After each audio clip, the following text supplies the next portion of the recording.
Hey, everybody, it's Doug Green, and I'm the publisher of Technology Reseller News.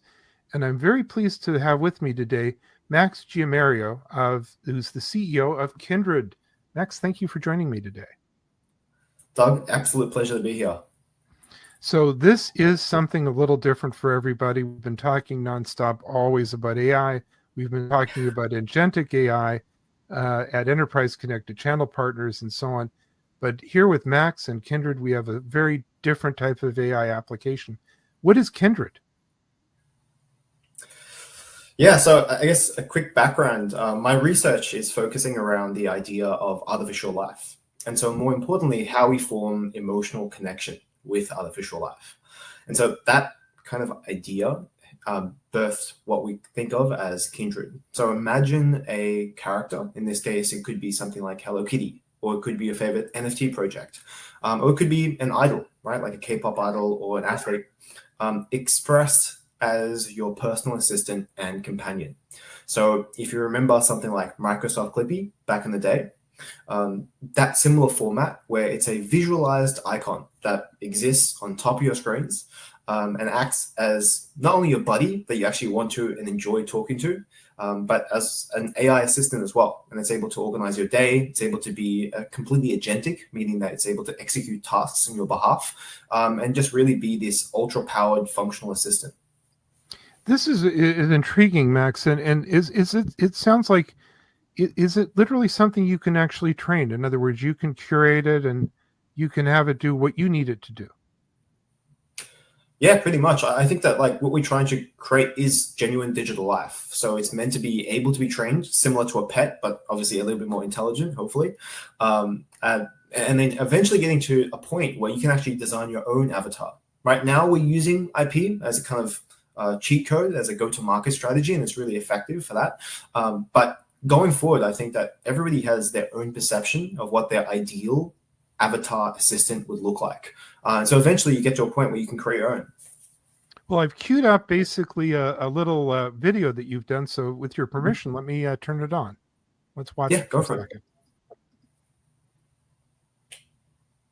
Good morning, rise and shine. Yo, Oh, all right. It's 4 a.m.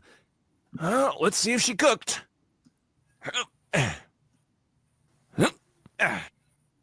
Oh, maybe it's time for an alternative career.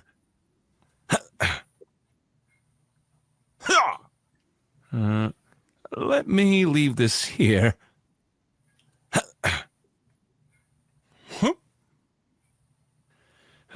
Setting this alarm so she doesn't fade through another generational wealth opportunity.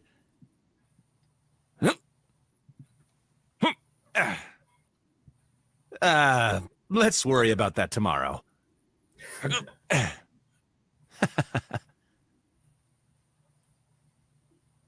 So that's really interesting. Tell us what we saw there. What were we seeing with all the animation? What does that represent? So this is the kind of grand vision of what Kindred is trying to do. So imagine that Pudgy Penguin there. In this case, it's a bit exaggerated in terms of the part where it's in real life. That eventually is going to happen with AR and VR as we get closer and closer towards things like glasses that you can see the AI companion in front of you. But for now, it's the ability to essentially have a companion that jumps from your laptop screen to your smartwatch to your mobile. It's there on top of your screens, and it's meant to be that kind of on-screen, always present, omnipresent companion.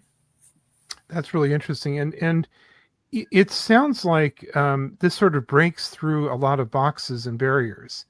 That, in other words, we've been used to thinking about something, even in the cloud era, something that sort of, in a way, resides on my phone or it's in my laptop. This sounds like it's sort of a ubiquitous thing. It's almost like a artificial life. Yeah, I mean that's really the idea, and I think one of the key things that are holding us back here when it comes to a personal AI like this is for the vast majority of people, we are scared of integrating AI into our lives, right?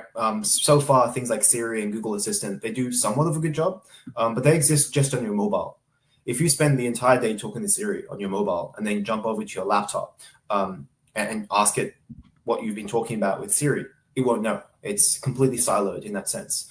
But to provide access to all of your devices, to provide access to your information and all of your personal data, that's scary. And people aren't willing to cross that sense of uncanny valley when it comes to AI yet. And so one of our theories that we're testing is essentially the idea that using IP characters, something we're familiar with, you overcome that initial hesitation. You have that initial trust in towards this companion, and that allows us to essentially integrate more deeply and provide more functionality to your daily life. So Max, this is a sort of revolutionary idea. Do you see it impacting the world of enterprise and the commercial world that the enterprises live in? I mean, looking at how we approach the companion, it's, as you know, meant to be omnipresent. It's always meant to be by your side. So if I look at the legacy type solutions towards enterprise AI, you think of things like chatbots, right? Chatbots that appear at the corner of your screen and you kind of talk to it. Sometimes it works, sometimes it doesn't. Every time you go to a new website, you have to deal with a new interface. I don't see that happening in the future. The idea here is you have one singular interface. In this case, Doug, for you, could be, let's say your Bugs Bunny, Kindred, right? So your Bugs Bunny, you're talking to every single day. It wakes you up instead of your alarm clock. It's able to organize your Google Calendar, and it's able to jump onto your smartwatch to go for your run, right? When you go towards something like an enterprise website, it's able to connect directly to the website itself and provide you with insights and questions that you might have answered through the actual knowledge portal itself. The key here is you have that singular interface instead of dealing with multiple, and being able to connect to each one of those becomes a lot more convenient for you than having to do a new chatbot, a new enterprise solution every single time you go to a new business.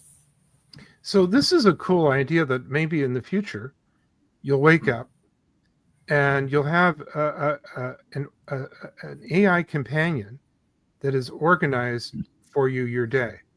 Has helped, and not in a dictatorial way, but in a way that is helping. And when you are working, you have a little bit of a briefing on what you're looking at, and so on. That little bit of assistance that everyone wishes they had. Yes, and I think that the key unlock here is for you. If we created a solution that just did that, just provided the functionality of organizing your day, that would be relevant until the next solution that's cheaper and faster would be able to come in place, right? And so we're essentially in this race to the bottom where if we competed on the functional level, all of the solutions here would be done and then it'd be saturated in terms of the market.